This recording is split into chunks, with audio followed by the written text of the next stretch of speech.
So we're joined today by Chris Ling from Jands. Chris, thanks for joining us today. I know it was a long way to travel. Happy to be here. It was unfortunately for the rain, it took longer to get here than I bet. normally. What is it, 2 minutes that way? 2 minutes by car or 2 minutes by walk, depending if it's raining or not. Yeah. Well, thanks for joining us regardless, including Pleasure. in the rain. We've been keen to get you in for a while now. Obviously, we talk fairly regularly, out of school and in school. Yeah. Our two businesses, which we'll dive into a little bit later, have got a long-standing relationship, and we'll sort of probably elaborate on that and explain what that looks like. Keen to learn. I guess the theme of our podcast is people for the most part. So a little bit more about yourself and your role at Jands and sort of your background in AV and the AV equipment industry as a whole. I'm really interested in some of the fantastic history of Jands, which I'll come back to in a moment. But for now, if you wouldn't mind just telling us a little bit about yourself and your role at Jands and what you do. Yeah, so I'm a business development manager within Jands. We have a couple of business development managers that work across different areas where we have product that we represent in different markets. My area is in the integrated systems, which is where we find a lot of the mutual customers and the mutual contacts that you and I would talk to in regards to Innomate and Jands and that sort of stuff. So that's really interesting because that gives me the chance to have a lot of conversations with people and really find out what they need and what we've got as a distributor to help them solve problems. My history goes back to, in the AV world, I came from, as a number of people in the Australian AV industry came through the house of worship sort of area. So as a young kid, teenager, playing guitar, singing in a church band, and then learning how to run the sound desk and monitors, and then delving deeper and deeper into the technical side of stuff. It's funny. Sorry to interrupt. We talked the other day, didn't we? I think about. I'm fairly new into AV, as you know. A couple of years at max, but I'm yet to meet anyone at our level, I guess, that isn't musical in some way or doesn't have a music or an audio background. Yeah. No, that's not by chance. But yeah, it's always fascinating to see. You end up at events talking to people about the days when they're on the road with a band or... Absolutely. It's fascinating. So are you still sort of actively musical as well, or do you get... Not that actively. I'm more turned into kind of hobbyist now. Yeah. But I still serve in my church and do sound and that every now and then sort of thing, and sometimes play on occasion. I moved out of home when I went to university, and while I was doing a bachelor degree in a completely different area. What was the area? Studying to be a Bachelor of Education. Oh, wow. For high school, secondary. While I was doing that, fell into a group of friends in Canberra where I was living down there. So moving out of home, going to the closest capital city, so I'm out of home but not too far away. So living in Canberra, got involved with some friends that I met through church, and we had an amateur theatre company. Right. So in that, I was producing, directing, and doing a whole bunch of stuff, as you do when you have an amateur theatre company, just trying to love the art for the art's sake, and then also falling back into running some of the technical side of stuff there. So being in theatres and running the sound or the audio cues or the lighting stuff. Led me back when I moved back home to Sydney, after not completing my degree. Wanted to have a real passion. Both, for the record. Having a passion to falling into the arts again. I did a diploma of, completed this time, a diploma of film and television production at Sydney Film School. Wow, okay. So that also fed into my technical skills and wanting to work on technical stuff. And while I was trying to push into that industry and make a mark and be the next Martin Scorsese, I ended up working full-time at my church as the sound engineer on site, looking after both the main sanctuary as well as another couple of buildings that we had on campus because we had a creative arts college on campus. So that really started to lead me down the road of installed and integrated AV, having to look after systems put in for Crestron and Extron matrices and stuff and control, and running classroom AV as well as large auditorium AV, and then getting a chance to mix sound in large venues like what's now Kudos Bank Arena, used to be Ace Arena, and be involved in that sort of level of church activity, but also sound, learning about big speaker systems and processors and mixing consoles and digital and analog. And what year was that, roughly? So that would have been, I started working at the church back in 2005 and worked there for almost 5 years. So big changes then as well. And then absolutely. Yeah, I was lucky enough to be the caretaker of our church sanctuary going from analog to digital. So large former analog console going into digital consoles and learning what that looks like. By way of that, when my time came and finished up at working at the church, I quickly started working with a production company that were trying to get into integration. So I worked in there. After about a year or so of working there, went back into live event stuff by way of working at the convention centre, the original Sydney Convention Centre, and then through Staging Connections, which is now known as Encore Event Technology. So a lot of stuff there. Had a brief stint at an integrator where I did some work, and found that there were certain things in that role that weren't really my passion. My passion's always been audio and more running stuff. Yeah. That was what, too consultative and conceptual, as opposed to action and getting things delivered. Yeah. And but now that's when I came to Jands after that, and found a role that got me excited about talking about audio and learning about people. And I've always been a bit of a people person. One of the things about the live production industry, which is why so many people from the live production industry, I think, are successful within other areas of business, is to run a band or multiple performers on stage, you have to learn how to manage people. Yeah. You have to learn how to talk to them and get the most out of them, ask the right questions, and then really feed into what helps them. Especially in stressful, high pressure environments and limited time to work in. Absolutely. So, it's a real skill. Yeah, and I think the time in the cauldron working in live events and then live production as well puts you under that sort of intense pressure sort of moments where you have to think quick on your feet. When things change and you make something work, you get success and you just feel intrinsically really good after. Yeah.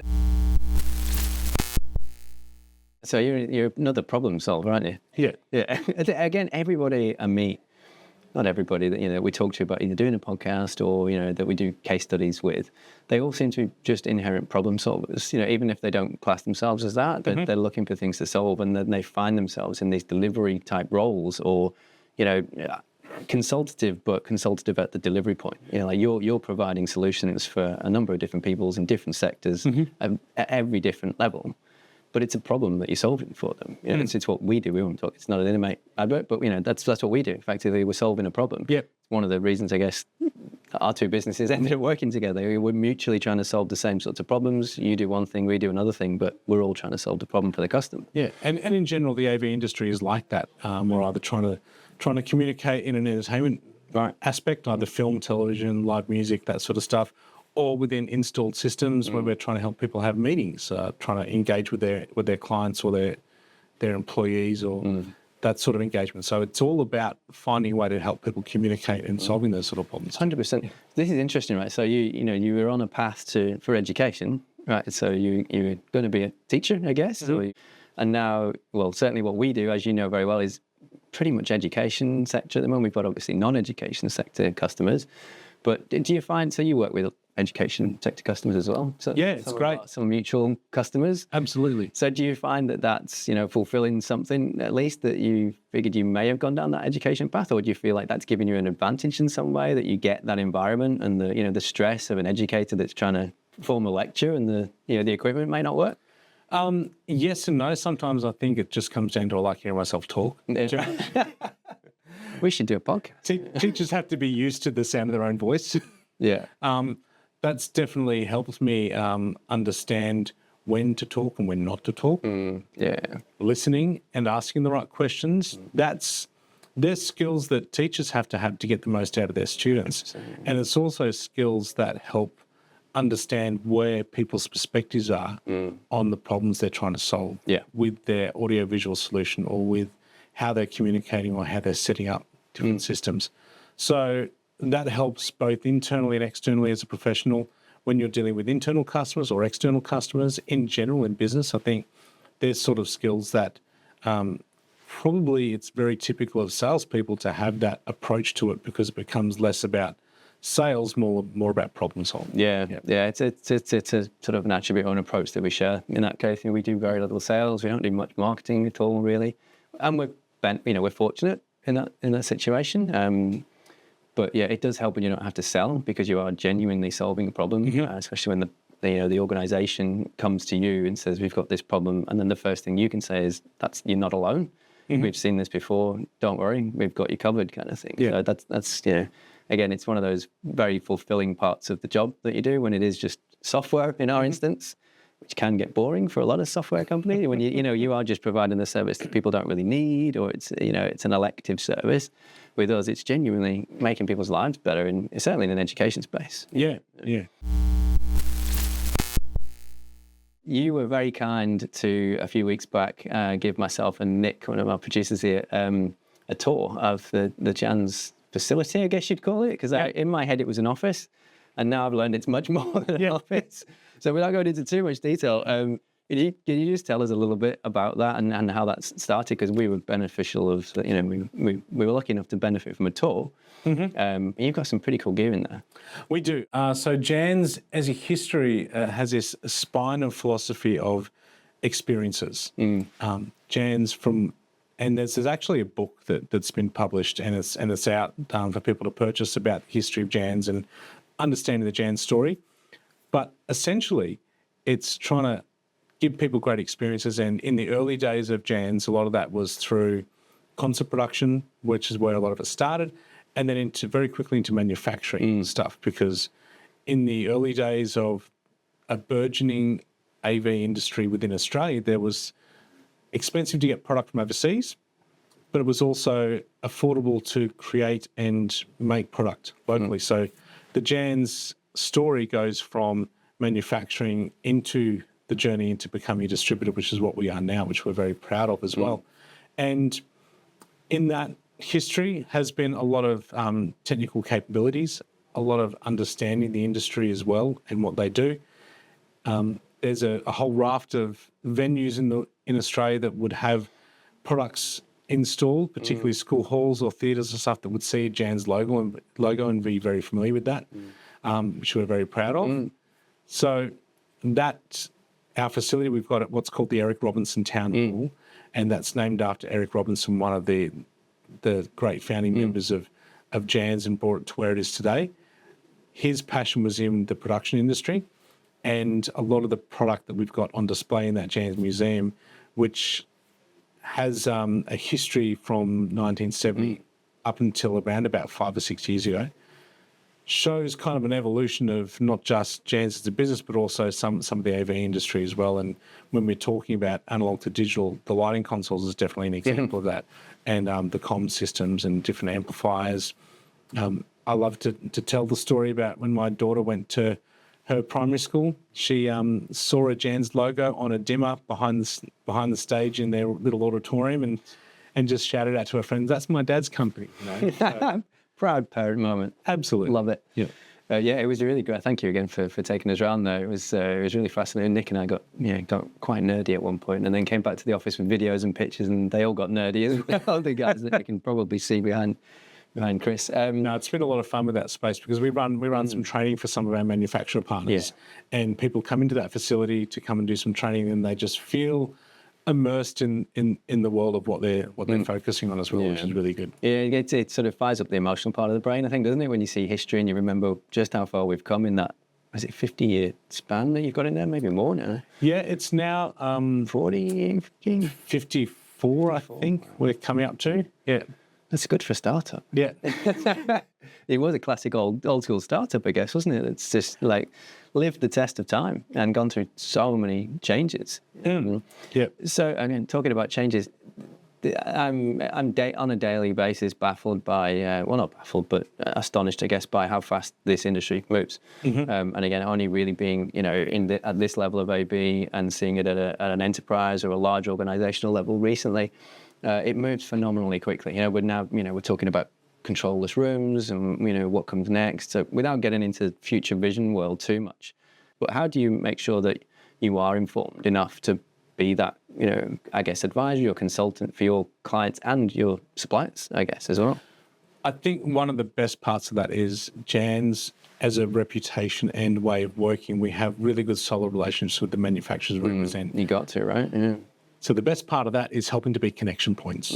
So connection point from an AV integrator wanting to know more about the technical side of a particular product. Our technical staff are really well versed in that, and they've got that conduit back to the manufacturer to help and support that we like to connect the dots with a lot of end customers as well as consultants. So let them know when we get told about stuff, we'd love to share where it's appropriate information that's going to help someone and learn about different ways of doing things. So you're an advocate both ways. I guess it's like your classic feedback loop scenario. You know, hey, Mr. Supplier, Mrs. Supplier, we've got a bit of feedback from our customer, end user, and vice versa. You know?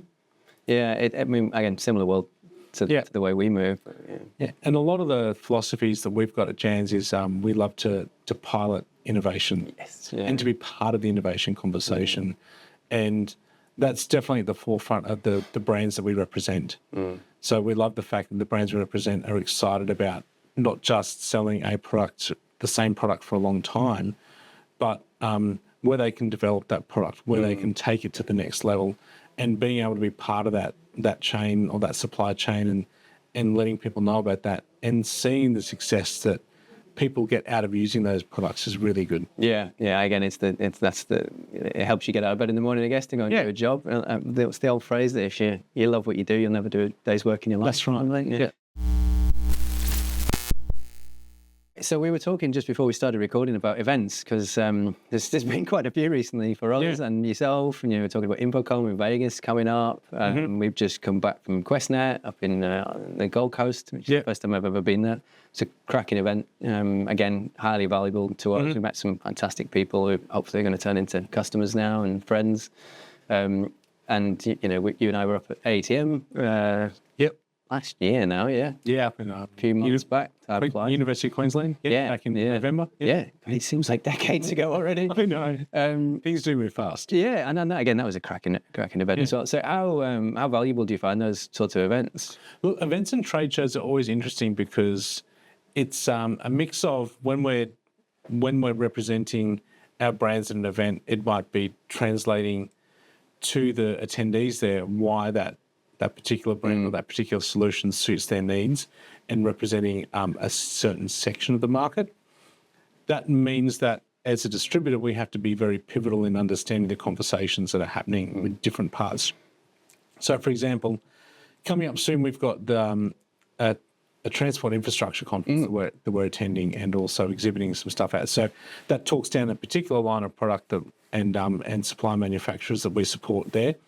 And then we could pivot very easily to a completely different event, like we have a number of different business development managers like myself, as I mentioned earlier, that might work in the hospitality market. So we've got a gentleman that works in that area, and he has a very different message for that group. And that diversity within Jands, I think, is where we can really afford to help people have the right conversations with the right customers and the right personalities to go into that area too. And that's a really, really great position to be in as a distributor, because it means that we can really help the needs of our manufacturer partners and also help the needs of those industries that we talk to as well. And events is particularly trade show events where you might have an exhibition booth or a table or something, gets you in contact with the people who have those problems that you're trying to solve. And learning about conversations and what we can relay back to our manufacturer partners and what we can relay internally about how we can best manage our relationships with either consultants or with integrators to help serve those end customers we get involved and interact with really helps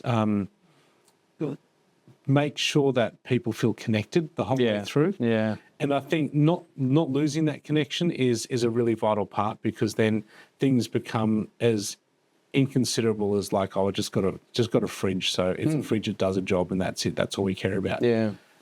Making a difference in people's worlds and how they go about their business and having a real positive impact in that is where that really works. And events is a key part of getting that conversation happening. Yeah, I couldn't agree more. And I guess, it's then also high visibility conversations about where the industry's at, what innovation looks like now. Realization that we've all kind of got the same problems. They may have different masks on, but they're all the same problems. Yeah. Certainly in AV, certainly in the education sector generally in AV. So I found them hugely valuable, not just because we've got new connections from them, and some of that turns into business. Yep. But just having good conversations with good people who all have the same great ideas and want to do the same things and are just looking for partners to do that.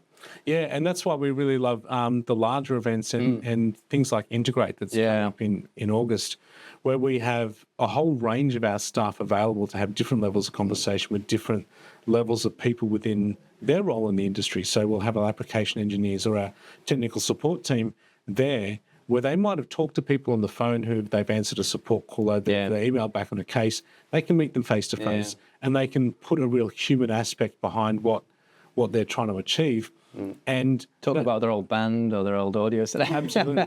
And even just the other day, we had I had some customers in the office, and there was one of our technical support staff used to work with one of the customers in a different company within the AV industry, and just connections. I think sometimes it does feel like we are a very niche industry in the audiovisual world, but we're becoming a more pivotal industry in regards to the use case and what people are relying on.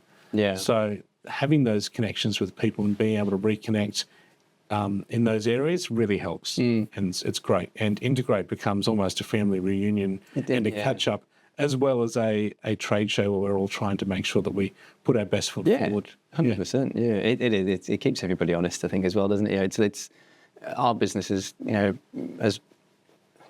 it started on reputation, and it's always been about reputation. We just do everything we can. We go above and beyond for our customers, and it's hard to hide, and it's harder than ever to hide now. I think with reviews and 6 or 7 major events a year where everybody talks to each other. You just can't hide in a corner anymore if you've got a problem or you're not delivering a service, which is why we like those things as well. And some of that flexibility is having the guts and the fortitude to take the uncomfortable conversations too. 100%, So nowadays, there's no innovation, right? You're all stuck in a loop. You got to push the boundaries. And being able to take in feedback, positive and negative, and put it into context and understand where people are coming from, their experiences, and what that means to them, as opposed to just trying to look at pushing something into what's going to help them. We know that there is a delicate balance, and there's a give and take with every relationship that happens there. And we take on that, whatever feedback, positive and negative, just to try to make ourselves a better business, try to represent our manufacturer partners in the most truest light possible to help. And everyone who makes a product is trying to solve a problem. What we're doing is trying to make that connection to finding where people are having those problems and just feed that into them. And sometimes it doesn't always go well. There's so many different factors in the chain of what happens, where when the feedback comes, we can take a step back, take a high-level analysis of it and say, hey, let's look at X, Y, Z sort of thing, and then you get a different outcome. Hopefully that solves the problem. And when it doesn't, sometimes you just have to be honest about it. Couldn't agree more. Okay, it's fair to say that you're like me, a bit of a tech nerd. I've seen your desk. I've seen your equipment. What's the last thing that really excited you? Like, it doesn't have to be anything that Jands stocks or anything. Just big picture, tech-wise, gadgets. What's the last thing that where you sort of raised your eyebrows and went, "Oh, this is big. This is a change."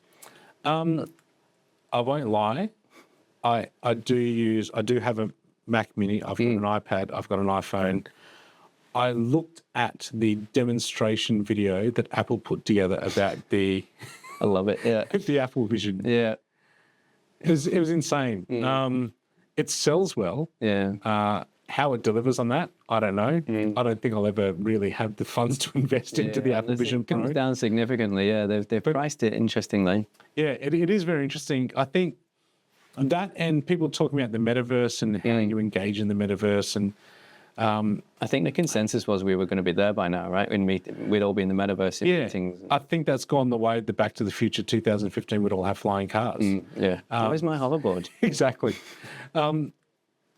Understanding, yes, we can develop so much technology.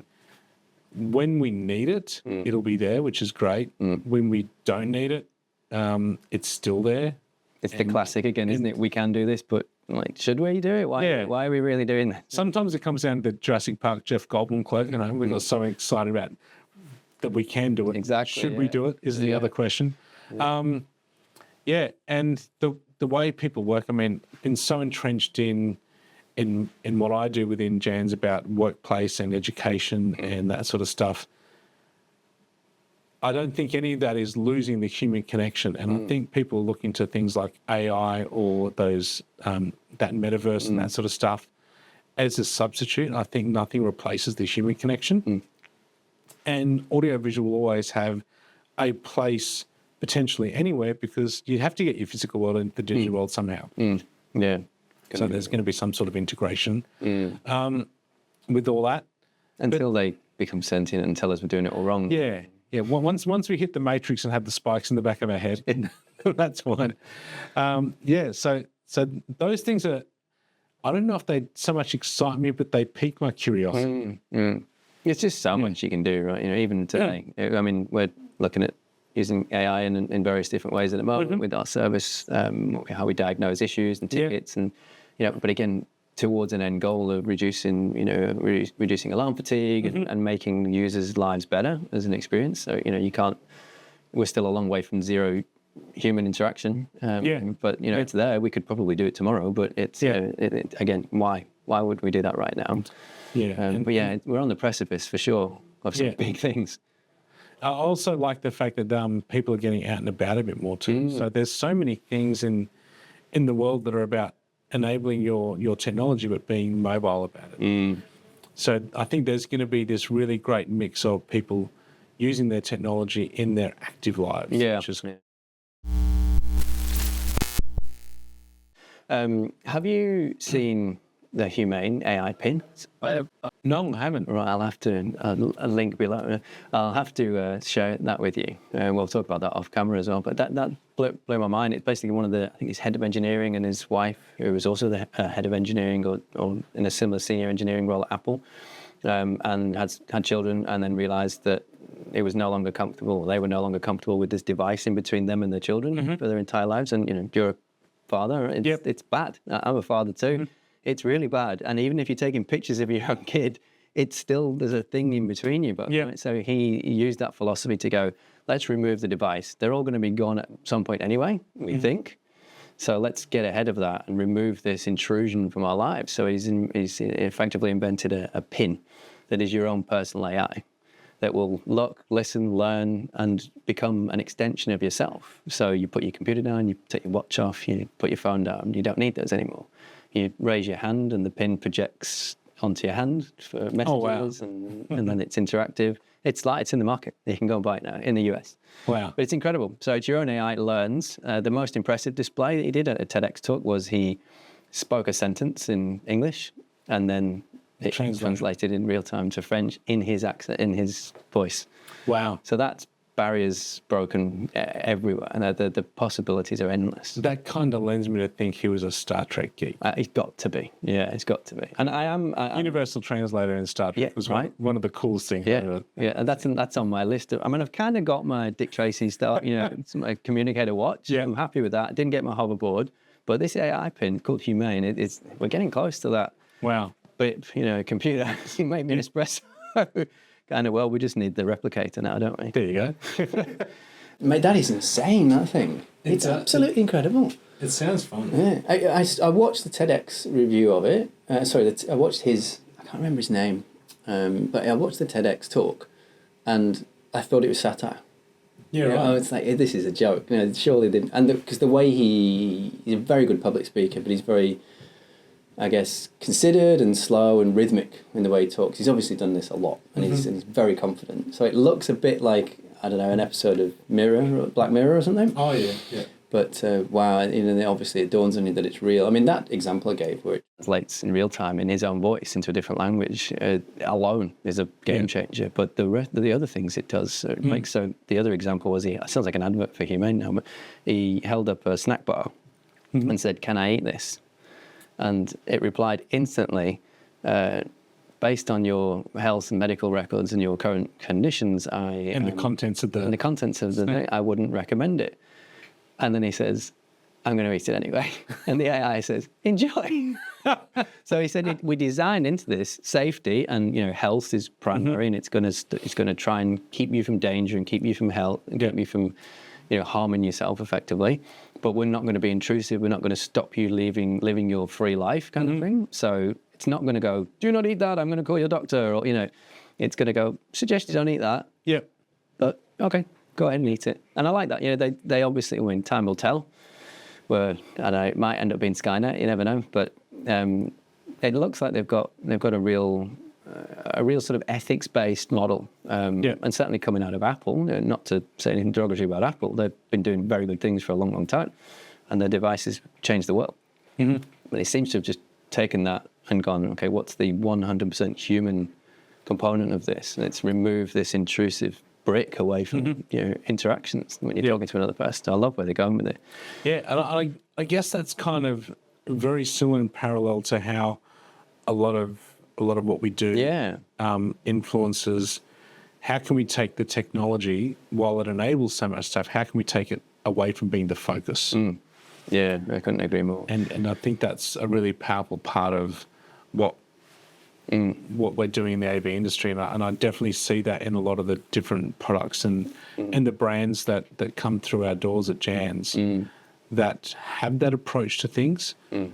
We're here to make something that will help you, that you don't have to worry about. Yeah, and we've had this conversation with a few customers as well recently, again from education, where it is the dream state where, and especially if you think about accessibility and neurodivergence and the realization now that we're all incredibly different and we all learn in different ways, and we all work in different ways. Not everybody can sit in an office from 9 to 5. They're never going to do anything because they're just not that way inclined, or the genetic makeup or whatever is just not that way. I spoke to somebody recently who said, wouldn't it be great to be in a world where an educator can walk into a space and the room knows who they are based on personas or whatever. It lights the room a specific way. It knows that there are certain members of the audience that have a specific requirement for a setup. So the lighting might need to be dimmer. It might need to be cooler. There might need to be no strobes in the presentation. But not have to think about those 100 things as a lecturer or as an educator before the session, that the machine or whatever you want to call it just knows. And I think it sounds utopian, but that's all a human experience. You commented when you came in about the Tron reference in Long Live the User. Yes, we try and think like that. We genuinely do, and it's nice to see like people like yourselves who do consider that as well. Even if if it comes down to we're ultimately selling equipment that solves a problem, as long as the people that are kind of steering that one way or the other get that it should be about solving the problem for the human, not necessarily the business. Absolutely. Because if the human benefits, the business has got to benefit as well. Yeah. So I think that's an admirable approach to things. And the more we can be open, and like I mentioned before about being able to take in all types of feedback, means that we as a business want to be easier for people to deal with and easier for people to understand, so they can get to their right solution the right way. Yeah. There's one final question. There's a broader question for you. So I've said it 3 or 4 times now, but I'm fairly new to AV, and I'd never imagined myself working in AV. I mean, technically we're a software company, but we're an AV software company and IoT. But I love what we do, and because of the things we just talked about. But AV isn't really one of those things you go to school where you go, I want to be in AV, unless like sometimes you've either your parents worked in AV, or you were in musically inclined, or you worked in production or something, and you kind of fall into it. But I guess my question for you is, should people look to get into AV, and if so, why? Like, to do what? Is the AV industry as we know it here to stay for even a decade, or is it now going to be more about software and programming and engineering, or is there still this function of AV as you and I know and love now?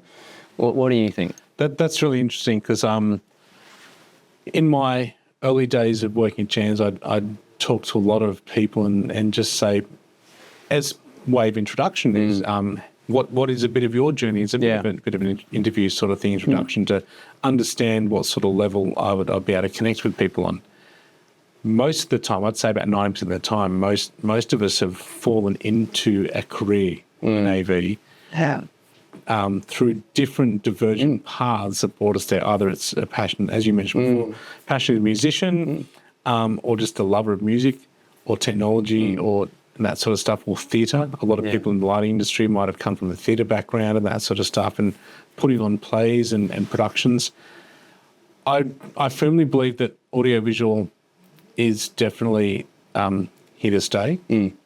I don't believe there's ever going to be a part of our world that will not rely on audiovisual in some part. You could take it from the experience of everyone together having, say, we've got Vivid coming up in Sydney soon.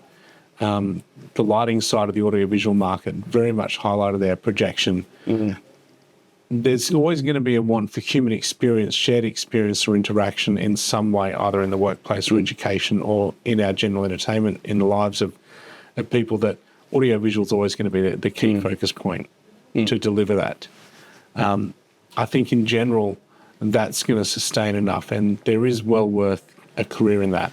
Even I was visiting a client yesterday who works in a particular part of education that is in an area where people think it's a dying sector with what they do, but it's actually 10 years ago people were saying, oh, it's not, it's an industry, it's not going to matter here in Australia for too long. The world's changed in such a way that it's actually a burgeoning industry, and now that particular institution is going through a massive period of additions of students and people enrolling and wanting to learn particular pathways and that sort of thing. So I absolutely believe that there are careers to be had. The great thing is that there's now career pathways that are starting to pop up a bit more. At Vixer, who run Infocom and who are partnered with Integrate, they have their certifications. Those things are starting to play out a bit more with job requirements. You'll see people advertise their CTS on LinkedIn, that sort of stuff. Credibility and uniformity. And a great community, right? Absolutely. And what we love about what we can do at Jands is we deliver training and everything, and that a lot of the training that we deliver our manufacturer partners, that they're renewable credits on those qualifications. So just like an accountant or a lawyer has to have renewable credits to keep their qualifications current, that's a philosophy that's rolled over into the AV industry as well. And continuous learning is always something that's going to be happening within the AV industry. I just don't think that most people are aware as much of it. So heading to a training around a particular product or a particular way of doing things absolutely keeps things current. And the AV industry is always pushing forward. We've seen a lot of product releases from some of our brands this year that have just taken things to a different level where people haven't expected them to go. So, yeah, I think there is definitely career and value in the AV industry moving forward. I agree. Get into AV, kids. Couldn't agree more. Chris, thanks again for coming in. It's been awesome. My pleasure. If people want to come and shake your hand, where are you going to be? So you're going to be at Integrate next year, obviously, and then in Vegas. Integrate in August. Yeah, I am fortunate enough to be able to travel to some different events and trade shows and that sort of stuff. Yeah. Follow your LinkedIn, right? Because they'll tell you. LinkedIn's a great spot to go.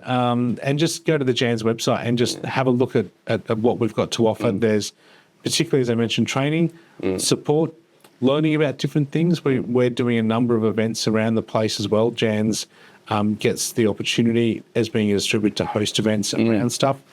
We've got coming up in Brisbane in towards the end of this month is a hearing augmentation seminar, education seminar. One of the great things I like about being in business development, when we're engaging with end clients, we're pushed to be more informative and educational as opposed to just selling a product. Yeah.